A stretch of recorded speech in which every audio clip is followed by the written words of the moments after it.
Vamos então resolver o exame de Físico-Química 2024, primeira fase. As medalhas atribuídas aos Jogos Olímpicos de Tóquio, que decorreram em 2021, foram totalmente produzidas a partir de material reciclado de equipamentos eletrónicos. A figura 1 apresenta a massa de cada medalha de ouro, de prata e de bronze e a percentagem em massa dos elementos que os constituem. Ok, então, completa o texto seguinte selecionando a opção correta para cada espaço. A interação responsável pela formação de ligações, ligações químicas, é de natureza eletromagnética. Depois, genericamente, uma interação deste tipo pode ser atrativa ou repulsiva, dependendo da interação, se são entre cargas do mesmo sinal ou sinal contrário. Nas medalhas, a ligação química ocorre. Ora bem, nós estamos a falar de elementos metálicos, portanto, aqui será uma ligação, já posso colocar que é metálica. Se fosse uma ligação covalente, seria a partir localizada de eletrões. Se fosse ligação iónica, era entre cationes e aniões. Portanto, aqui será entre cationes e eletrões livres. Por isso, aqui a correspondência seria 1332. Vamos só verificar. 1332. Exatamente. Ok. Não é preciso. Vamos aqui. Continuar. Agora, no 1.2.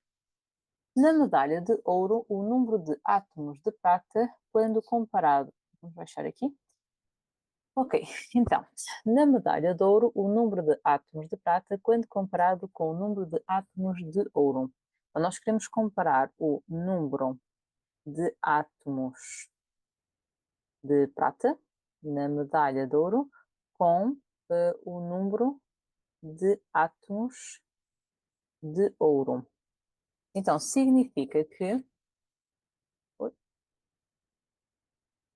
o número de átomos será a quantidade de matéria de prata vezes a constante de Avogadro, e aqui será a quantidade de matéria de ouro vezes a constante de Avogadro. Ok, então seria a massa de prata a dividir pela massa molar, e aqui fica a massa de ouro a dividir pela massa molar de ouro. Então, fazendo aqui a conta, a multiplicação, fica a massa de prata vezes, e já posso ir buscar aqui, precisamos da massa molar do ouro. Então, o ouro tem de massa molar 196,97 a dividir, e depois fica aqui a massa do ouro vezes a massa molar da prata. Então significa que a prata é 107,87. Ok. Agora, a massa de prata, uma vez que nós temos a percentagem em massa, corresponde a 98,8%, então significa que é 98,8% da massa total da medalha.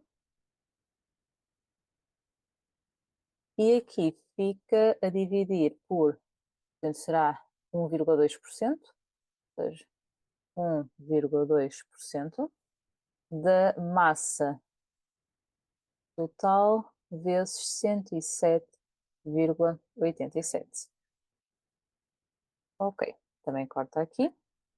Então, vamos fazer 98,8 vezes 196,97 e 1,2 vezes 107,87. Ok, vou então fazer agora aqui a conta. Aqui, 1.2. Ok? Isto vai dar aproximadamente 149. Então significa que chegaríamos aqui à conclusão, ou seja, dentro das opções que nós temos, que o número de átomos de prata seria cerca de 150 vezes superior ao número de átomos de ouro. Ok, então vamos ver, confirmar aqui.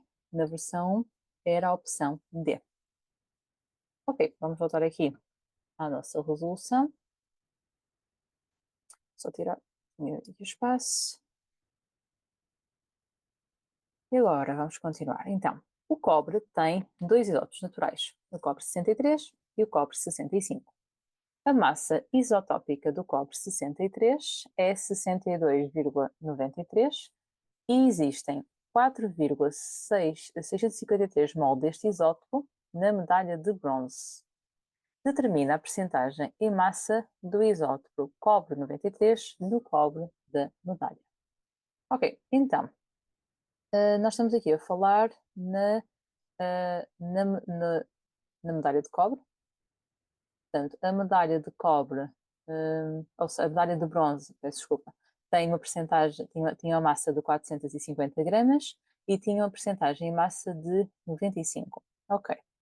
Então, na medalha, só por aqui os dados para baixo, na medalha de bronze, a massa total era então de 450 gramas e a percentagem em massa relativamente ao cobre é de 95%.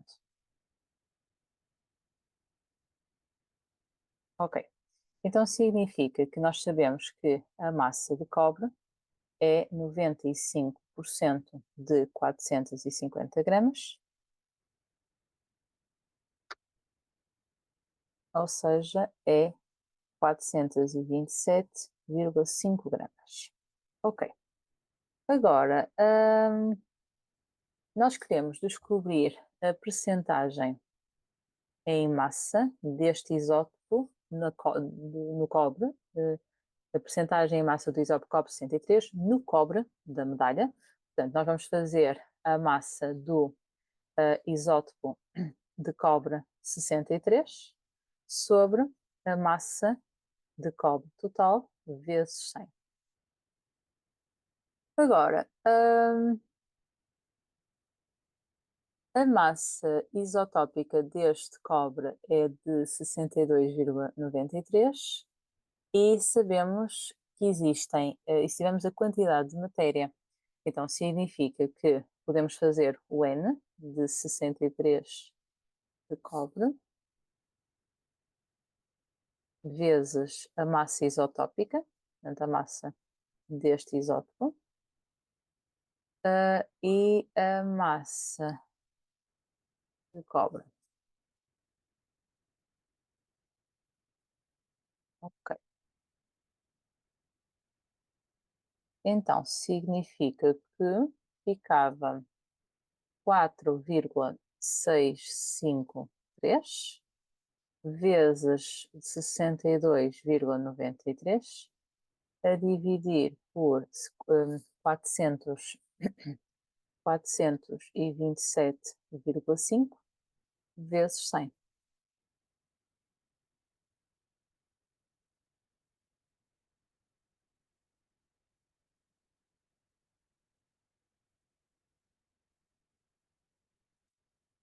E a percentagem em massa dava aproximadamente 68,5%.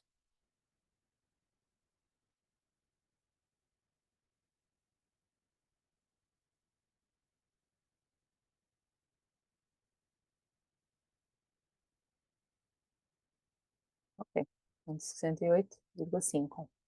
E quais eram os tópicos? Tínhamos que calcular a massa do isótopo, ok? Que eu fiz o cálculo aqui, nesta parcela. Portanto, este é o cálculo da massa do isótopo, ok?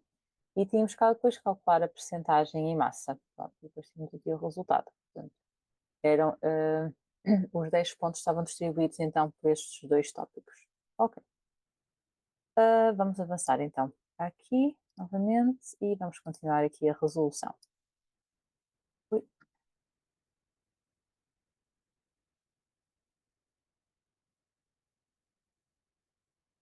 Ok.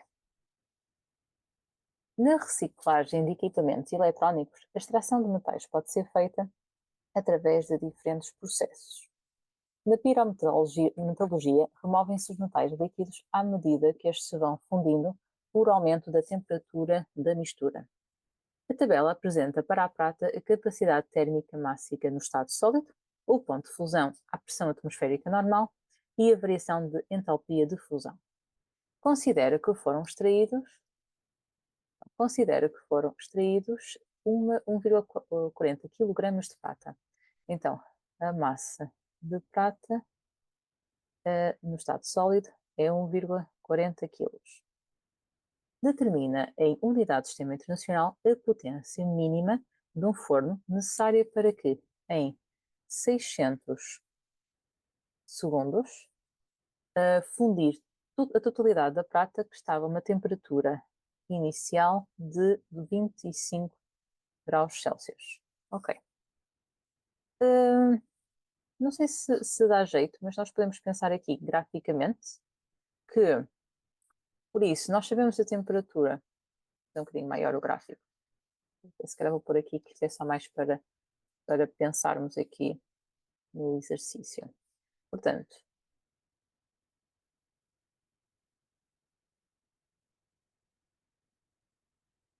ok, então, eu vou fazer aqui, portanto, consoante a energia que cedíamos, qual é a temperatura. Então, nós vamos começar aqui com o prata numa temperatura de 25 graus e vai ser cedida. Então, aqui, energia, não é? Até ela atingir o seu estado, a sua temperatura de fusão. E a temperatura de fusão é de 961,8. Ok. E nós queremos fundir totalmente a prata, por isso nós vamos ter que dar esta quantidade de energia toda. E sabemos que para isso vai ser necessário depois os tais 600 segundos. Então significa que a energia, portanto, nós vamos precisar, no fundo, a energia total será correspondente a estes dois momentos. Ou seja, a energia total será a energia no momento 1 mais energia no momento 2. Ou seja, ali uma energia que está associada a uma variação de temperatura.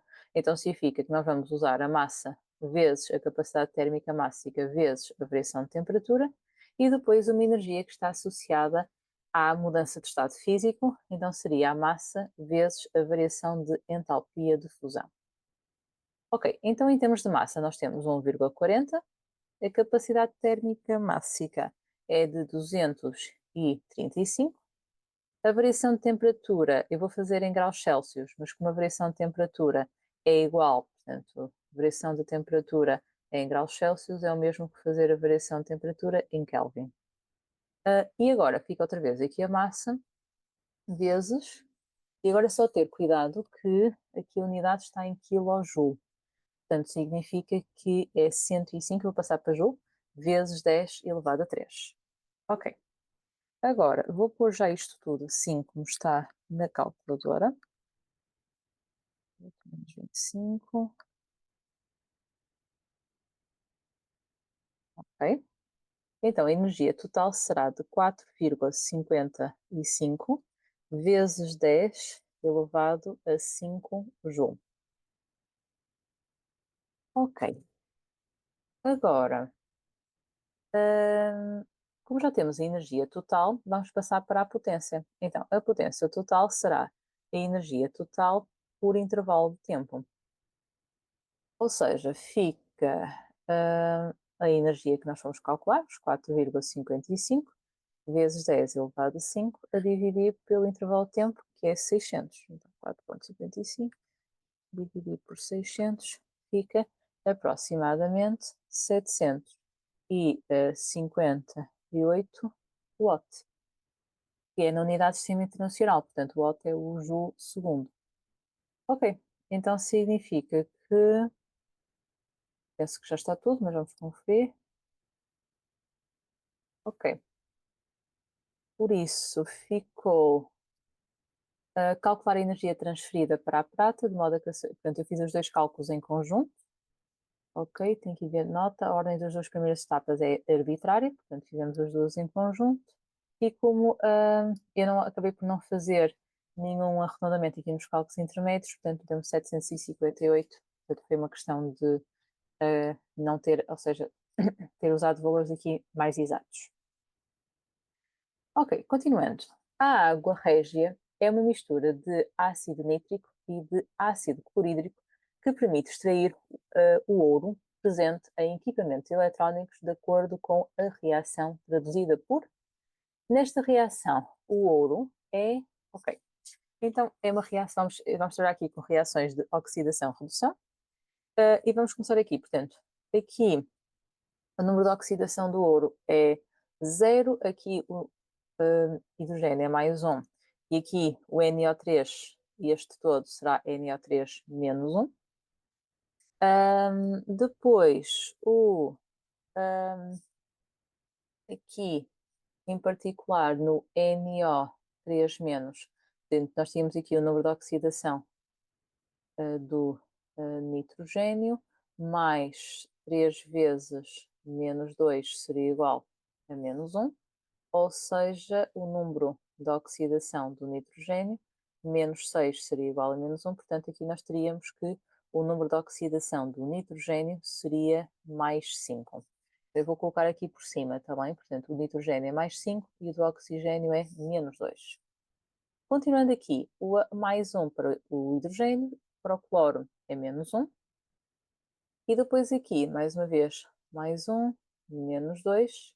E agora voltamos aqui ao NO como molécula, portanto fica o número de oxidação do nitrogênio, mais o número de oxidação do oxigênio, que é menos 2.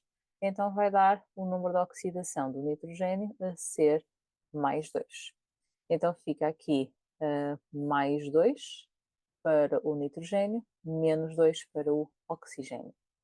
Agora aqui, mais 1 para o hidrogênio, o cloro é menos 1, sobra ali o ouro, portanto eu vou fazer aqui ao lado. Então, hidrogênio, ouro, cloro.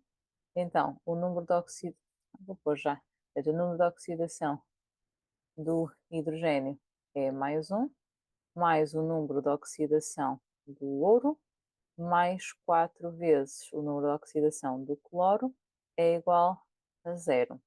Portanto, fica o número de oxidação do ouro vai ser igual a 1 menos 4, que dá menos 3, passa para este lado, fica mais 3.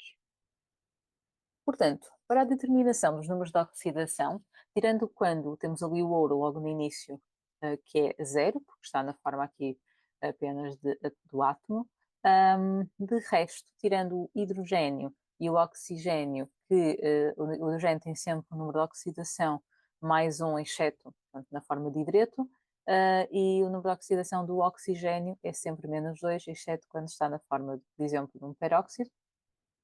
Depois, no caso do cloro, ele aqui mantém-se, ou seja, ele pertence ao grupo 17, por isso também não seria aqui uma exceção, portanto, ele tem número de oxidação menos 1, e depois o ouro, no parte dos produtos da reação, é calculado enquanto a molécula, o número de oxidação da molécula tem que dar 0, e depois a mesma coisa ali para o nitrogênio, tanto na molécula de ácido nítrico como na molécula de óxido NO.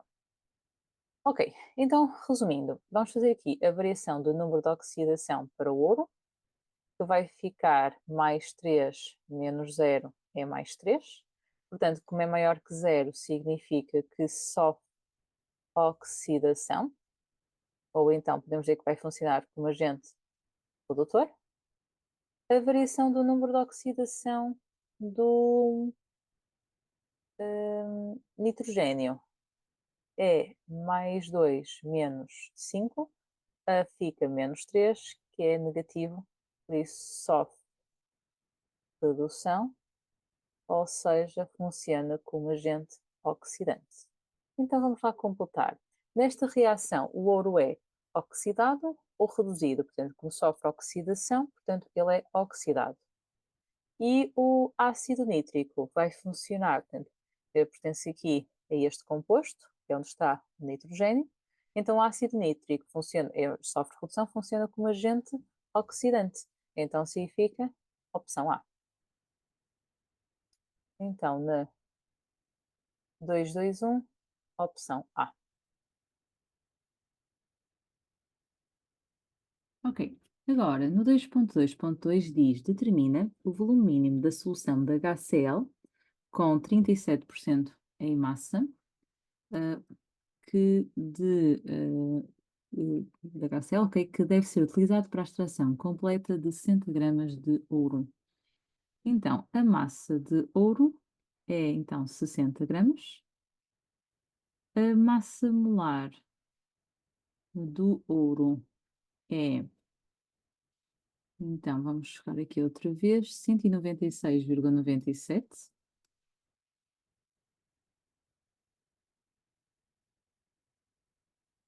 gramas por mol. Então significa que nós conseguimos descobrir a quantidade de matéria de ouro. Então vai ficar massa sobre massa molar, portanto fica 60 a dividir por 196,97,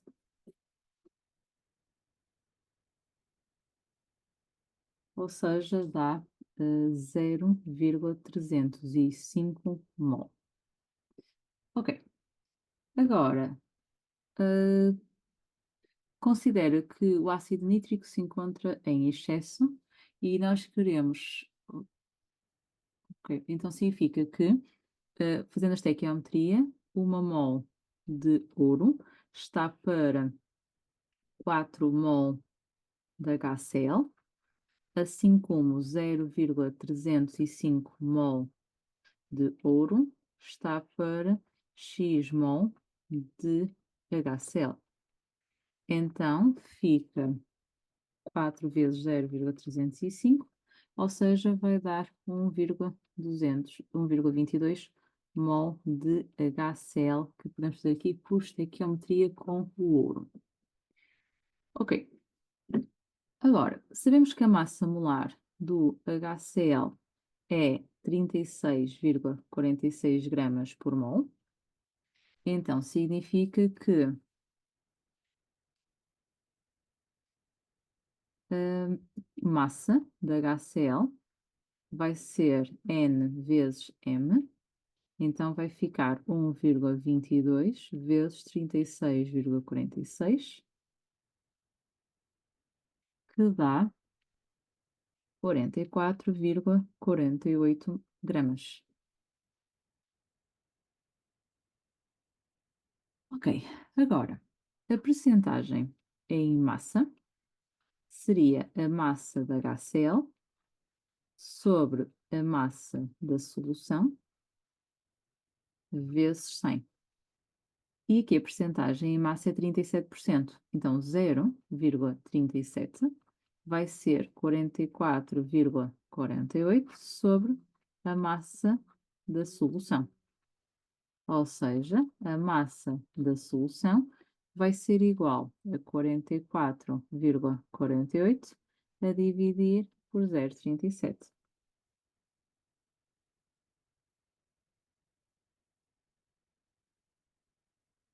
Ou seja, vai dar aproximadamente 120,2 gramas. Portanto, por outro lado, como o Rho da solução é 1,19 gramas por centímetro cúbico, então significa que massa da solução vezes volume da solução vai ser igual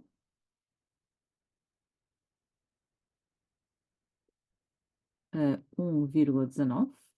Então significa que 120,2 a dividir por 1,19 vai ser igual ao volume da solução. Então, a volume da solução da HCl será, agora vamos lá fazer aqui a conta, aproximadamente 101 centímetros cúbicos. Ok, então este seria o volume mínimo da solução da HCl que teríamos que utilizar. Então vamos lá confirmar aqui nos critérios. Portanto, deu, ou seja, tínhamos que calcular a quantidade de HCl para a reação completa. Ok, temos aqui este cálculo feito. Depois, calcular a massa da solução da HCl necessária, portanto, quero os 120 gramas, ok. E depois calcular o volume da solução. Ok.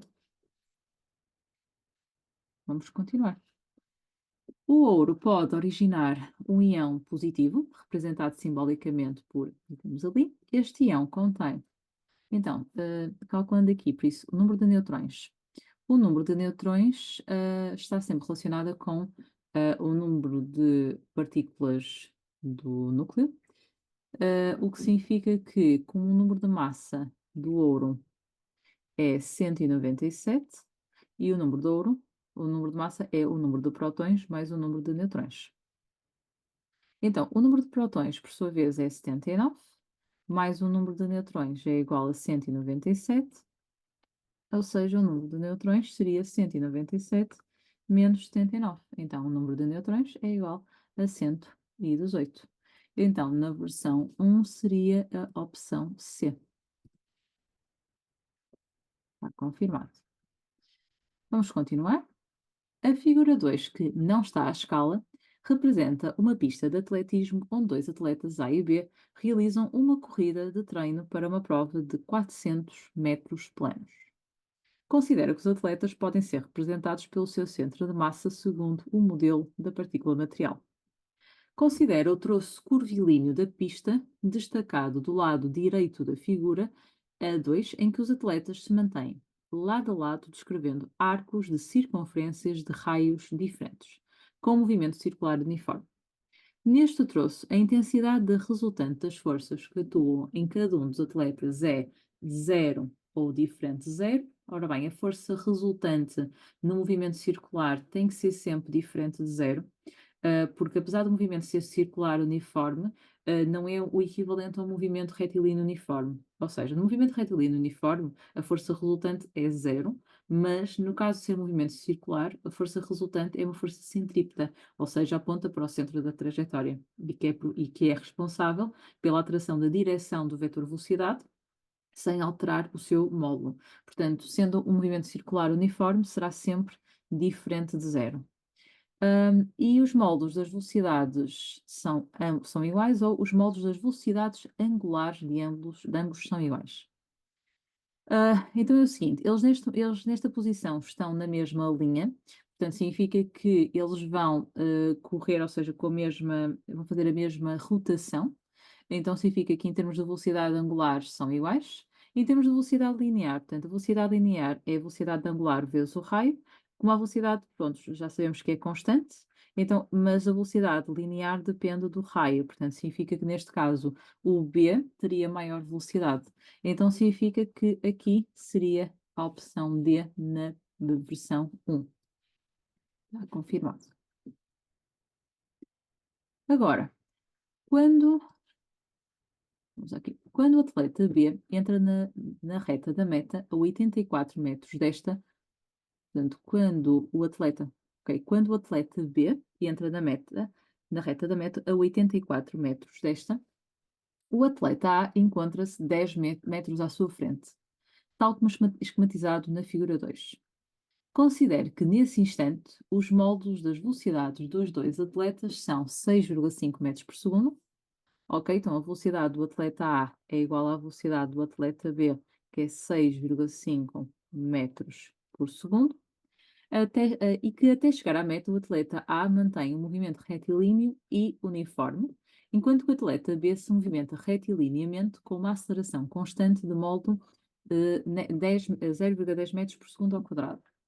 Ok, então aqui o facto do movimento ser retilíneo e uniforme, então significa que está-nos a dar aqui a indicação de que este atleta, a sua aceleração, ou seja, se é movimento uniforme, a força resultante é zero, então significa que eu vou colocar aqui, portanto, a força resultante para o atleta A é zero, o que significa que a aceleração para o atleta A seria zero também.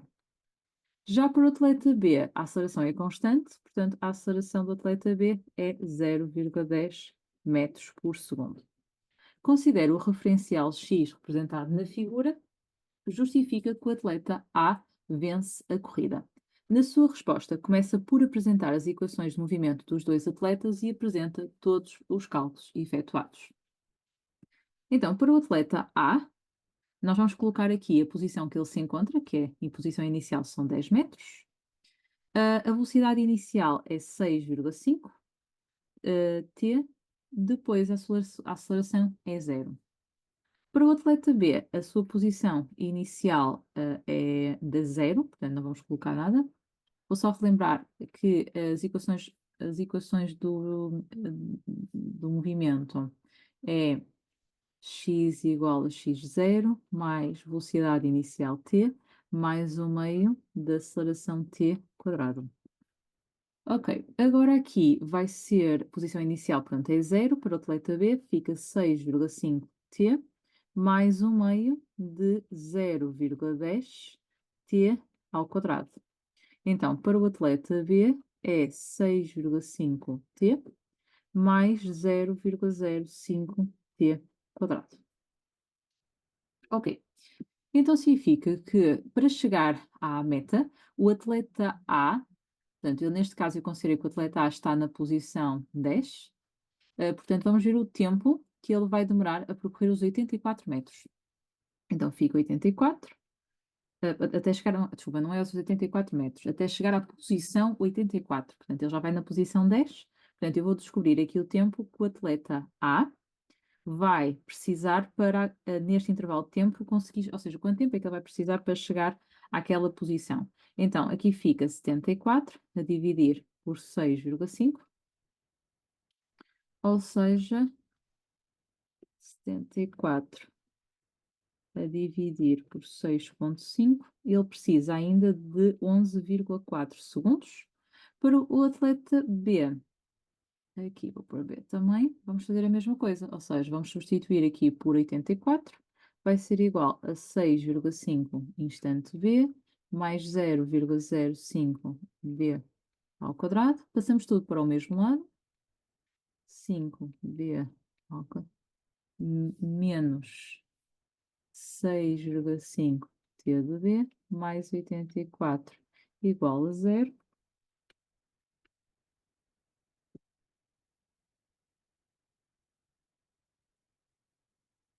E agora, eu peço desculpa, aqui vamos aplicar a forma resolvente.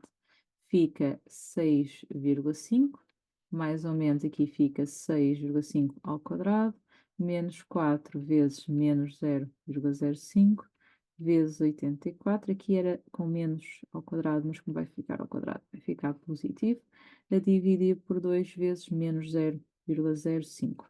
Eu vou fazer diretamente, agora que já apresentei a fórmula, vou fazer diretamente na calculadora e vai-me dar 2 instantes, portanto o instante V seria aproximadamente 11,8 segundos, ou o instante B seria aproximadamente menos 141,8 segundos. Isto aqui não faz sentido considerar em tempo negativo, então significa que por apenas 0,4 segundos o atleta A vence a corrida, ou seja, a resposta, portanto, aqui significa que o tempo A, como é menor do que o tempo B, logo o A vence a corrida.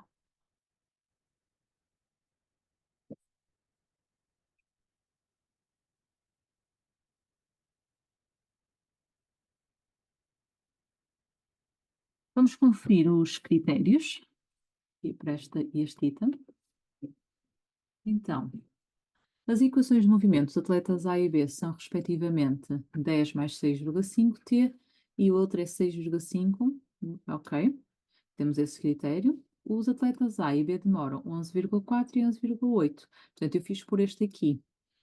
Ou os atletas iriam cruzar-se na posição 102 metros, ou o atleta A chega à meta no instante 11,2, 11,4 segundos, quando o atleta B se encontra. Ok, portanto, podemos fazer aqui uma comparação ou de tempos ou entre distâncias percorridas. Eu acabei por usar a primeira. Continuando, a prova de 400 metros planos exige um esforço muscular intenso, o que pode levar à formação de ácido lático, que em excesso causa dores musculares e cansaço. A figura 3 representa um modelo tridimensional da molécula de ácido lático, na qual todas as ligações são covalentes, simples ou duplas. Comparada com a ligação CO, a ligação, ou seja, a ligação covalente simples entre o carbono e o oxigênio, e a ligação covalente dupla entre o carbono e o oxigênio apresenta. Então, há uma maior partilha de eletrões, aqui significa que apresenta então maior energia, portanto não pode ser nem A nem a B, mas ao apresentar maior energia vai apresentar aqui um menor comprimento de ligação, uma vez que há uma maior aproximação entre os núcleos destes dois átomos. Então aqui para a 4.1 seria a opção D. Ok. E agora, então, a produção de ácido lático pode provocar uma descida de pH muscular. Quando uma determinada temperatura, o pH diminui em 0,5, a concentração de H3O+, então, quando nós diminuímos o pH, a solução fica mais ácida, por isso aumentamos sempre a concentração do H3O+. E agora, nós tínhamos um determinado valor de pH, não é? E nós para este valor de pH, a concentração, eu vou chamar de concentração H3O+ inicial, era 10 elevado a menos pH. E agora, nós vamos pegar neste valor de pH e vamos subtrair 0,5. Então, a concentração do H3O+ final seria 10 elevado, atenção aqui, colocar parênteses, se fizerem desta maneira, que este será o novo valor de pH. E agora, se quisermos comparar, portanto, fizermos concentração de H3O+ final, concentração de H3O+ inicial, fica 10 elevado a menos pH sobre 10 elevado a menos pH menos 0,5. Como tem a mesma base, podemos passar para cima, trocando aqui o sinal, fica mais pH menos 0, fica mais, portanto, deixem-me só fazer de outra maneira. Portanto, nós tínhamos assim. Em primeiro lugar, estou a fazer, peço desculpa aqui, ao contrário, o cálculo, né? Portanto, e já agora vou já desembaraçar de parênteses. Fica menos pH mais 0,5, assim aqui é, a dividir por 10 elevado a menos pH. E agora, ao passar para cima, fica menos pH mais 0,5 mais pH, que vai dar 10 elevado a 0,5, que é aproximadamente 3. Então significa que aumenta para o triplo. A opção A. Exatamente. Ok. Agora, ui, que está aqui um bocadinho.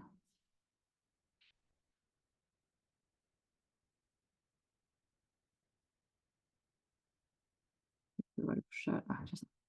Ok, agora vamos precisar aqui de espaço. O ácido lático é um ácido monoprótico que se ioniza parcialmente em água de acordo com esta equação. À temperatura de 25 graus, a constante de acidez é dada por este valor.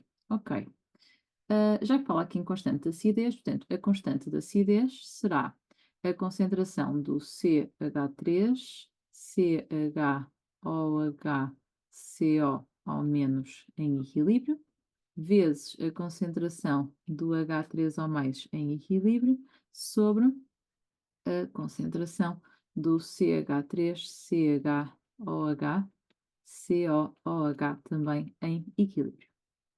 No laboratório encontra-se um frasco que apresenta um rótulo manuscrito ácido lático com pH 2,65. Para confirmar esta informação, foi retirada do frasco uma amostra de 50 ml da solução de ácido lático e foi feita uma titulação com uma solução padrão de NaOH com esta concentração, tendo-se gasto 11,20 ml até se atingir o ponto de equivalência. Determina o pH da solução de ácido lático a 25 graus, mostrando que o valor apresentado no rótulo está incorreto. Ok. Então significa, nós estamos a fazer uma titulação e estamos a fazer a titulação entre um ácido monoprótico e uma base monoprótica. Então significa que elas vão estar na mesma proporção. Nós estamos a fazer, então, o nosso titulado, neste caso, é o ácido lático.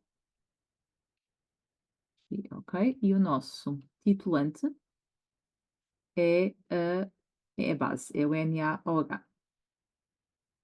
Então significa que o volume de ácido são 50 ml O volume da base vão ser 11,20 mililitros e a concentração da base vai ser 1,0 vezes 10 elevado a menos 2 mol por decímetro cúbico.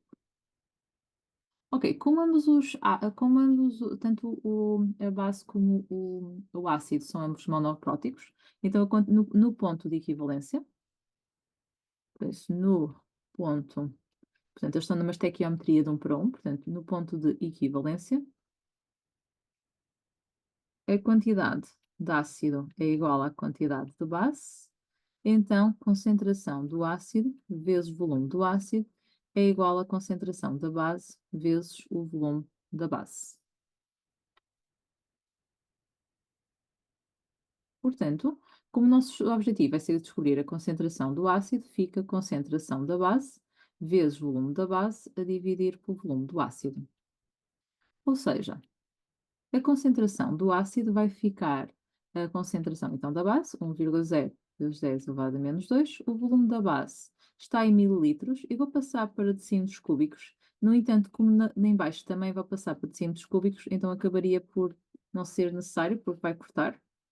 Mas para ficar assim na mesma unidade, uma vez que a concentração está em mol por decímetro cúbico, então fica 1 vezes 10 levantado a menos 2 vezes 11,2 a dividir por 50. Ou seja, a concentração do ácido é 2,24 vezes 10 elevado a menos 3 mol por decímetro cúbico.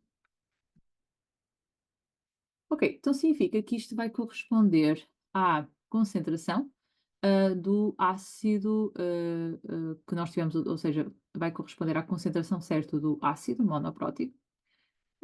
E agora hum, nós vamos utilizar a nossa constante de acidez para conseguirmos agora descobrir quanto é que é a concentração do H3O+, para depois podermos fazer a nossa titulação. Então, passando aqui para a tabela, para a nossa reação. Portanto, eu vou só, para não ter que estar a escrever, eu vou só copiá-la aqui por baixo. Ok, isto é a nossa reação. Então, nós teríamos aqui concentração do ácido, concentração inicial, variação, concentração final. A concentração inicial, então, é de 2,24 vezes 10 elevado a menos 3. Pronto, menos x, 2,24 vezes 10 elevado a menos 3, menos x, a zero, aproximadamente zero, portanto, mais x, x e x. E agora, como eu já escrevi a fórmula em cima, então significa que 1,38 vezes 10 levantado a menos 4 seria igual a x ao quadrado, que era a concentração deste vezes este, a dividir por 2,24 vezes 10 elevado a menos 3, menos x. Ou seja, fica 1,38 vezes 10 elevado a menos 4, vezes o que estava aqui no denominador, vai ser igual a x ao quadrado. Fazemos agora a propriedade distributiva. 1,38 vezes 10 levantado a menos 4 vezes 2,24 vezes 10 elevado a menos 3, que dá 3,09 vezes 10 elevado a menos 7, menos 1,38 vezes 10 elevado a menos 4x, menos x ao quadrado, igual a zero. Agora, vamos aplicar a fórmula resolvente, que vai dar x igual a 4,91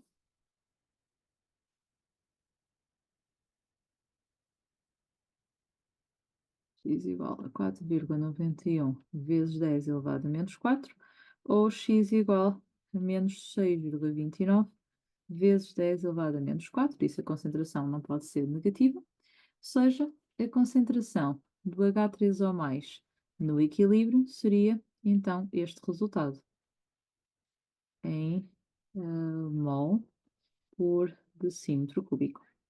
Ou seja, o pH vai ser igual a menos log de 4,91 vezes 10 elevado a menos 4,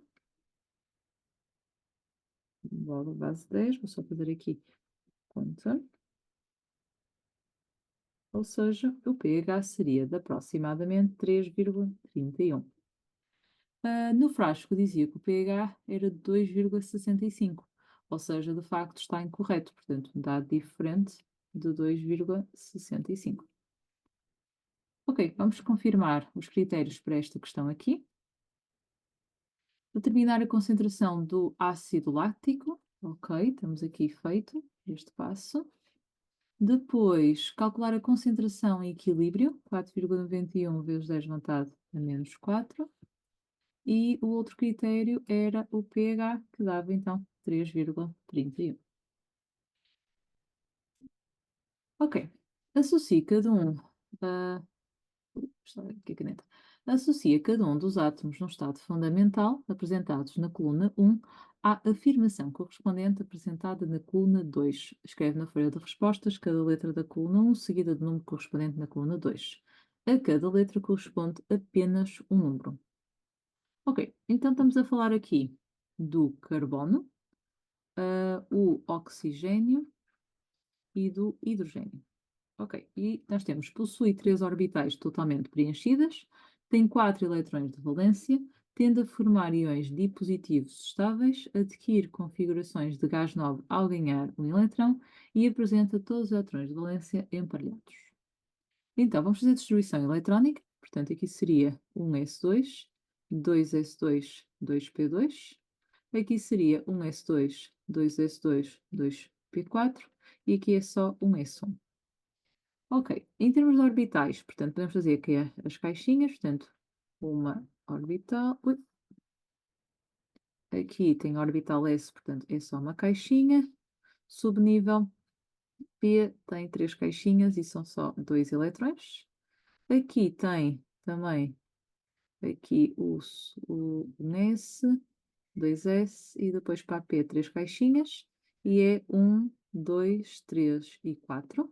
E para esta é só uma caixinha com um eletrão. Ok. Então, a cada letra só podemos fazer a correspondência do número. Então aqui vai ser, possui 3 orbitais totalmente preenchidas. Então, neste caso, eu tenho o oxigênio, portanto tem uma, duas, 3 orbitais totalmente preenchidas. Por isso eu podia fazer correspondência aqui com o oxigênio. Tem 4 eletrões de valência. Aqui o carbono tem 4 eletrões de valência. Aqui teria 6 eletrões de valência. E este só tem 1 eletrão de valência. Então, ter 4 eletrões de valência seria o carbono. E tende a formar íons dipositivos estáveis. Aqui neste caso,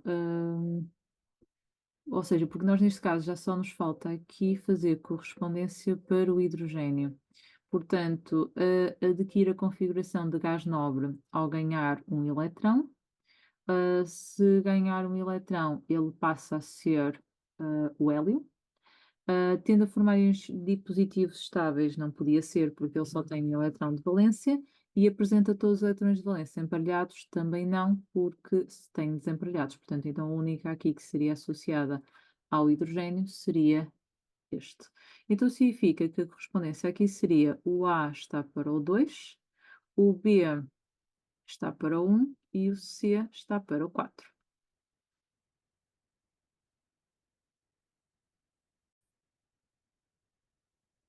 Ok, vamos então confirmar aqui com os critérios, portanto, 214, 214, aqui para a versão 1. Ok. 5.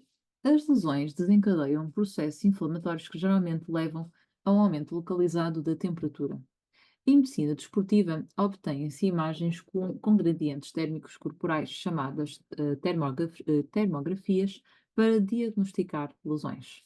A figura 4 apresenta uma imagem termográfica que revela um aumento de temperatura na região medial do joelho de um atleta. Na termografia, registra-se a intensidade da radiação infravermelha, portanto, o que nós estamos aqui a ver é a temperatura, portanto, estamos aqui a falar de radiação infravermelha, que é, neste caso, então, emitida pelo atleta. Então, significa, aqui seria a opção A. Então, vamos só verificar, aqui na 5, versão A, na versão 1, opção A. Ok, continuando. O desfibrilhador automático externo, que é um DAE, é um aparelho que, através da aplicação de uma descarga elétrica no tórax, permite reverter a paragem cardíaca. Nos recintos desportivos, o DAE é fundamental para socorrer os atletas em caso de paragem cardíaca. Considera que uma descarga elétrica transfere uma energia E quando aplicada a um paciente cujo tórax apresenta uma resistência elétrica R e é submetido a uma diferença potencial elétrico U. A duração desta descarga elétrica pode ser calculada por. Ok. Então, nós sabemos que a potência é U vezes I, mas também sabemos que a potência é energia por intervalo de tempo. Ok. Então, significa que energia sobre U vezes I seria igual ao intervalo de tempo. No entanto, olhando aqui para as opções, não tem a corrente. Ou seja, eu sei que a resistência, vamos fazer aqui ao lado, a resistência, que é U sobre I, então significa que eu posso trocar a corrente por U sobre R. Então, eu vou continuar aqui deste lado, por isso, o intervalo de tempo é igual a energia sobre U vezes U sobre R. Então, significa que energia sobre U ao quadrado sobre R, e este aqui é como se tivesse sobre 1, então fica energia vezes resistência sobre U ao quadrado. Então, energia vezes resistência, ou seja, seria, no meu caso, a opção A. Vamos só verificar. 6.1, versão A. Versão 1, opção A.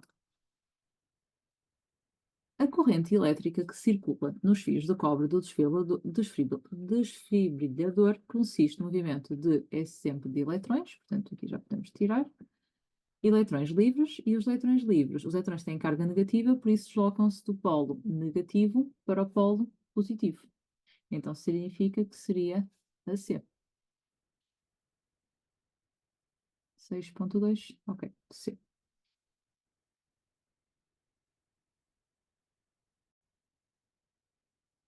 No exercício 7 diz, um atleta com 70 kg efetua pequenos saltos verticais durante o treino. A figura 5, que não está à escala, representa esquematicamente um salto vertical desse atleta. Este inicia o movimento a partir do repouso, no instante T0, perde o contacto com o solo no instante T1, atinge a altura máxima no instante T2 e volta ao contacto com o solo no instante T3.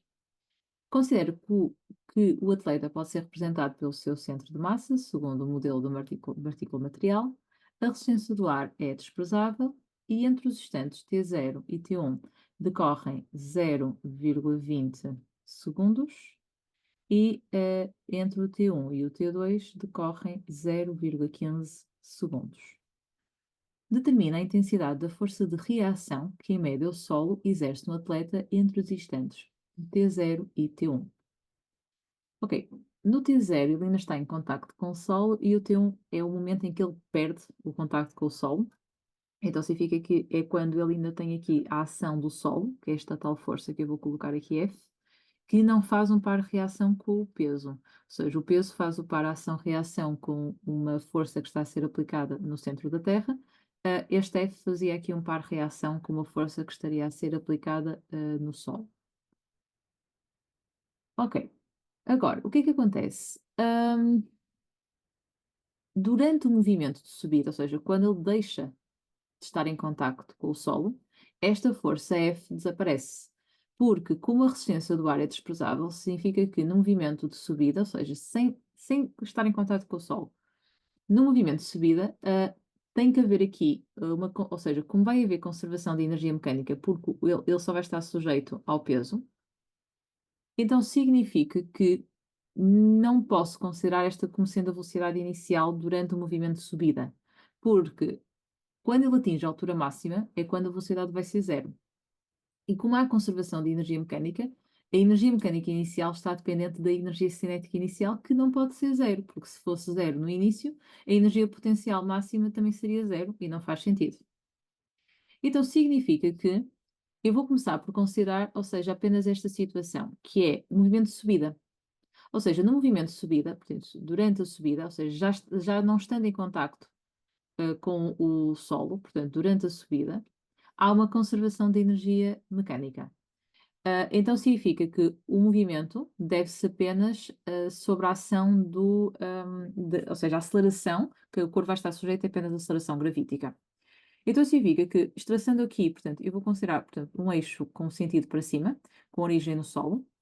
Então ficava, eu vou só por aqui as equações do movimento e vou colocar da velocidade, que é essa que eu vou de facto precisar. Ou seja, para a das velocidades, então significa que quando ele atinge a altura máxima, ou seja, na altura máxima, ok? A velocidade é zero. Então significa que velocidade inicial menos gravidade t vai ser igual a zero. E o tempo de subida são estes 0,15 segundos, que é quando ele deixa o solo e atinge a altura máxima. Então significa que a velocidade inicial seria 9,8 vezes 0,15.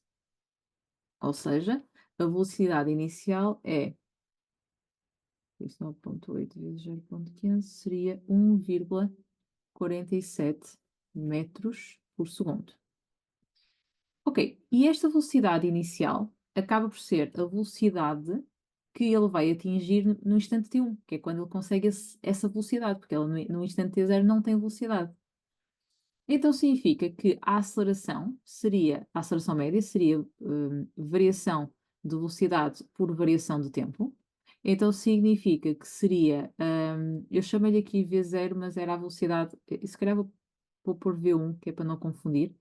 Ou seja, seria 1,47 menos 0, a dividir pelo intervalo de tempo em que essa, digamos, impulsão foi feita. Então vai ficar 1,47 vezes 0,20, ou seja, vai-me dar 0,200.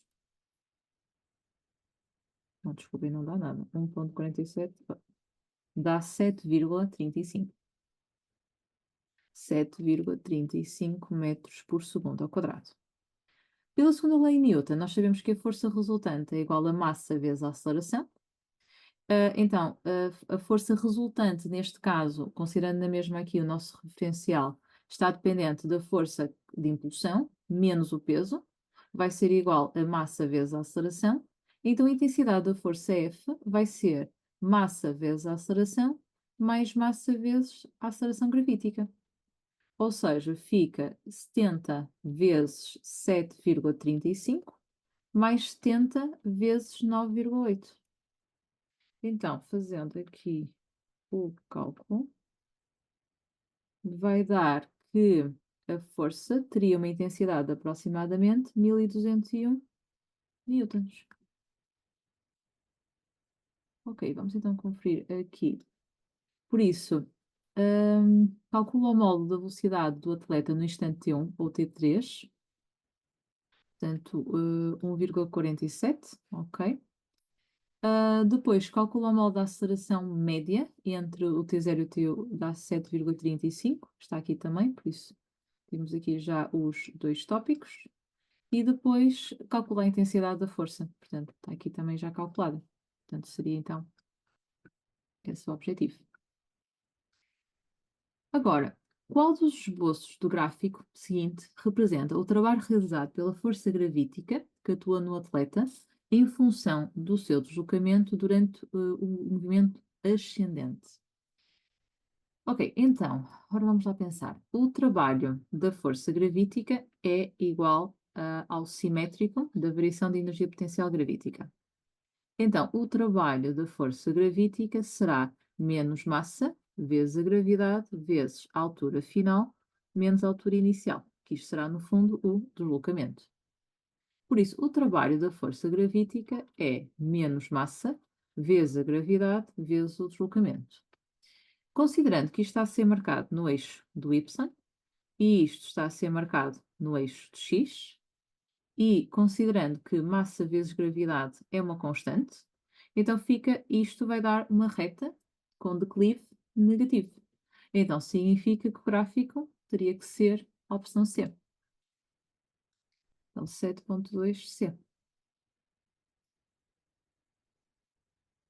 Agora, considera que um astronauta realiza um salto vertical na Lua, abandonando o solo com a mesma velocidade com que um atleta o faria na Terra. A aceleração gravítica na Lua é aproximadamente um sexto da aceleração gravítica na Terra. Por comparação com o salto do atleta na Terra, na Lua, o astronauta salta, então nós queremos saber a altura. Salta 3 vezes mais alto? Ok. Portanto, considerando que há conservação da energia mecânica, então a energia mecânica no início é igual à energia mecânica final.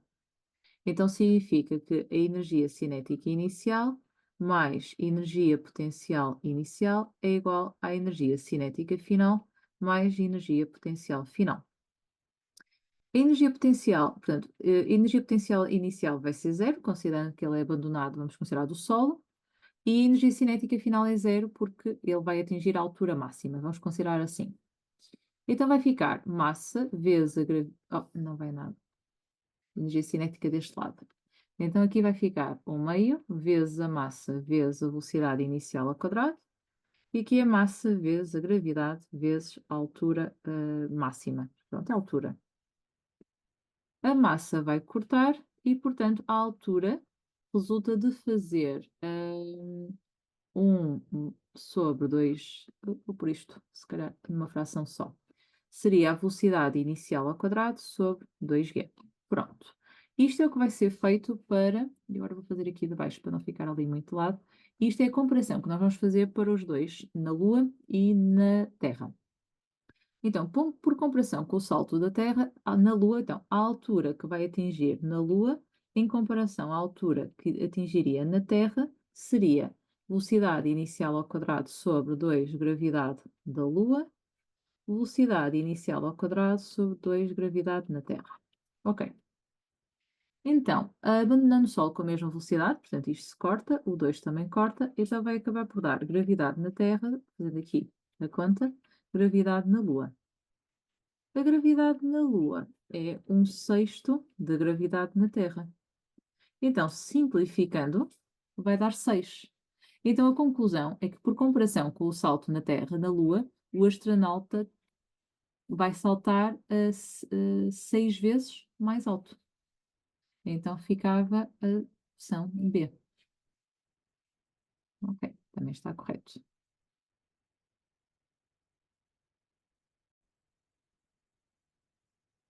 Então, no exercício 8 diz: um professor desafia os alunos a planearem uma experiência para determinar um valor aproximado da velocidade de propagação do som no ar, utilizando um apito, uma lanterna, uma fita métrica e um cronómetro. Dois alunos A e B planearam uma experiência em que, para minimizar os erros experimentais, estariam suficientemente afastados um do outro numa zona plana e livre de obstáculos. No 8.1, descreve um procedimento experimental que permita aos dois alunos obterem um módulo da velocidade de propagação do som no ar, respeitando as condições indicadas. Ok, considera apenas um ensaio.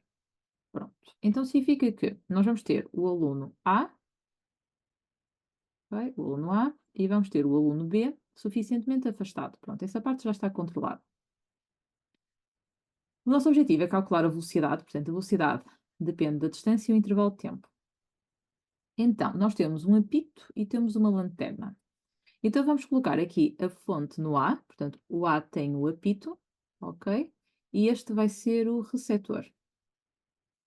E usamos a fita métrica, ok? Para medir a distância entre a fonte e o receptor.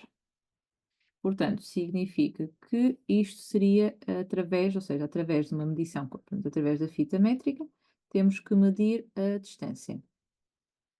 Ok. Agora, para medir o intervalo de tempo, nós temos o apito, a lanterna e o cronómetro. Ou seja, o cronómetro vai ficar no B.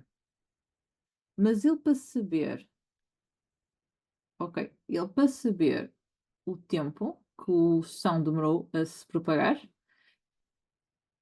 vamos colocar aqui no A a lanterna. Ou seja, quando ele emitir o som, faz a luz, não é? Emite também uma luz com a lanterna, porque a velocidade de propagação da luz é maior que a do som. E assim, quando ele fizer a luz, não é? Portanto, ou seja, quando emitir a luz com a lanterna, o receptor, ou seja, o B sabe que vai começar a contar. E então significa que assim, quando ouvir o som, termina a contagem. Portanto, ou seja, o A, quando emitir o som, tem que também ligar a lanterna para ele saber que naquele momento foi emitido o som e assim conta quanto tempo demorou a ouvir o som. E então assim conseguimos calcular a distância e o intervalo de tempo. Na 8.2, no ar, o som é sempre uma onda mecânica e longitudinal. Ok, então já corrigimos estas duas diretamente. Então, na 8.1, os alunos medem a distância que os separa com a fita métrica, um dos alunos liga a lanterna e em simultâneo apita, ok? O outro inicia a contagem do tempo no instante em que vê. É isso, pronto, já falamos sobre isso. E aqui, pronto. Este está. Agora, por último, um grupo de alunos adicionou num gobelé uma solução amarela contendo íons de ferro 3+, a uma solução incolor contendo íons de tiocianato a uma determinada temperatura, obtendo uma solução de cor vermelha, devido à presença do íon complexo tiocianato de ferro. O equilíbrio que se estabelece pode ser traduzido por: para testar o efeito da temperatura no equilíbrio em estudo, arrefeceu-se a solução preparada no gobelé, tendo sido observada uma intensificação na cor vermelha. Ok. Então, nós procedemos a uma redução da temperatura, ok? E segundo o princípio de Le Chatelier, a redução da temperatura favorece, portanto, segundo o princípio de Le Chatelier, a redução da temperatura favorece as reações exotérmicas, porque o que iria acontecer é que, se houve uma redução da temperatura, o equilíbrio, ou seja, o sistema vai evoluir no sentido de aumentar a temperatura, então significa que tem que haver uma maior libertação de energia do que absorção. E isso acontece nas reações exotérmicas. Ok, só que se foi favorecida a reação exotérmica, o que é que se verificou? Arrefeceu-se a solução preparada no gobelé, tendo sido observada uma intensificação da cor vermelha. Então significa que, como foi intensificada a cor vermelha, significa que houve um aumento, ou seja, aumentou a concentração do ferro deste íon complexo. Ok. Então, significa que só aumentou, significa que foi favorecida a reação no sentido direto. Então, significa que se foi favorecida a reação no sentido direto e foi favorecida a reação exotérmica, então significa que a reação no sentido direto tem uma variação de entalpia negativa. Então dizia, conclua justificando-se a variação de entalpia associada à reação de formação deste íon é positiva ou negativa. Então chegaríamos à conclusão que era uma variação de entalpia negativa. Ok, então vamos lá verificar. Quando se arrefece a solução, observa-se uma intensificação da cor vermelha, o sistema evoluiu no sentido de formação, ok, sentido direto. De acordo com o princípio, a diminuição de temperatura favorece a reação exotérmica, está certo. A reação de formação é uma reação sendo negativa, a variação de entalpia. Ok, está tudo aqui. E vamos ao último. Então, para testar o efeito da concentração no equilíbrio em estudo, os alunos dispunham ainda de soluções aquosas de trinitrato de ferro e de hidróxido de sódio, cujos íons OH- formam, com o íon ferro 3+, um sal pouco solúvel de trióxido de ferro. Mantendo a temperatura constante, adicionaram ao goblé algumas gotas de uma destas soluções e observaram uma diminuição da intensidade da cor vermelha. Então significa que ela evoluiu no sentido inverso. Ok, no sentido inverso. Na solução preparada inicialmente do goblé encontram-se presentes. Ok, então, por isso, para testar o efeito da concentração, os alunos punham ainda de soluções aquosas de trinitrato de ferro e de hidróxido de sódio que forma com o íon ferro. Ok, então é o seguinte, isto aqui, se nós adicionarmos, vai aumentar a concentração de ferro 3+, ok? O que significa que ela iria, aumentando a concentração de ferro 3+, aumentávamos a concentração de um dos reagentes, então, pelo princípio de Chatelier, ela teria que evoluir no sentido direto para conseguir tirar esse excesso. No outro, forma o íon ferro 3+, ou seja, forma com o íon ferro 3+, um sal pouco solúvel, ou seja, significa que neste caso iria consumir, ou seja, iria consumir o íon ferro 3+. Então, significa. Ai, eu peço desculpa, aqui enganei-me. Aqui era sentido direto, ou seja, para consumir o ferro 3+, ela vai ter que evoluir no sentido direto. Ok, agora aqui ele vai formar, ou seja, vai associar-se ao ferro 3+, contribuindo para o, ou seja, é quase aqui uma reação secundária, portanto vai consumi-lo, então significa que o equilíbrio vai ter que evoluir no sentido inverso, que é para conseguirmos repor a concentração de ferro 3+, que foi gasto. Ok, então, mantendo a temperatura constante, adiciona-se ao goblé algumas gotas de uma destas soluções, portanto, ou uma outra, e observar, ok, na solução preparada inicialmente no goblé, encontram-se presentes, então, os íons ferro 3+, e apenas este, encontram-se os íons todos, para testar o efeito da concentração no equilíbrio. Então, se a solução está em equilíbrio, significa que nós temos todos os íons, ok? Então, significa que temos que ter todos. E a diminuição da intensidade, porque se ela está em equilíbrio, porque se ela tivesse menos de um ou menos de outro, significa que a reação estaria a evoluir mais num sentido do que no outro. Portanto, neste momento está em equilíbrio. Então, se está em equilíbrio, temos igual concentração de todos os íons, ou seja, estão em proporções estequiométricas. E depois, a diminuição da intensidade da cor vermelha deve-se, ou seja, como ela evoluiu no sentido inverso, então teve que ser devido à presença do NaOH. Então significa que seria a opção C. Ora, vamos lá verificar a opção C.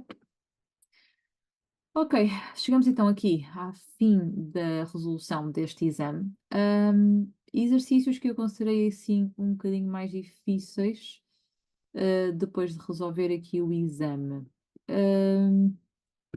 Talvez logo 1.1, porque acho que muitas vezes há dúvidas aqui nas ligações, portanto, esta é uma matéria assim um bocadinho mais específica, por isso não sei se essa poderá ter surgido aqui algumas dúvidas. Outra assim que mais difícil.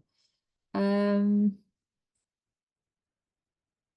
Talvez a de física, não sei, ou seja, talvez aqui a 7.1 poderá também ter suscitado aqui um bocadinho mais de dúvidas. Acho que esta aqui de física poderá ter sido aqui um bocadinho mais difícil. De química, neste exame, não acho que tenha sido assim nenhuma muito difícil. Mas esta é a minha opinião, por isso, se quiserem deixar a vossa opinião sobre o exame e aqueles itens que deixaram mais difíceis, é sempre útil também para ter uma percepção, do que é que vocês alunos acharam da prova. Espero que esta resolução seja útil e vemo-nos no próximo vídeo.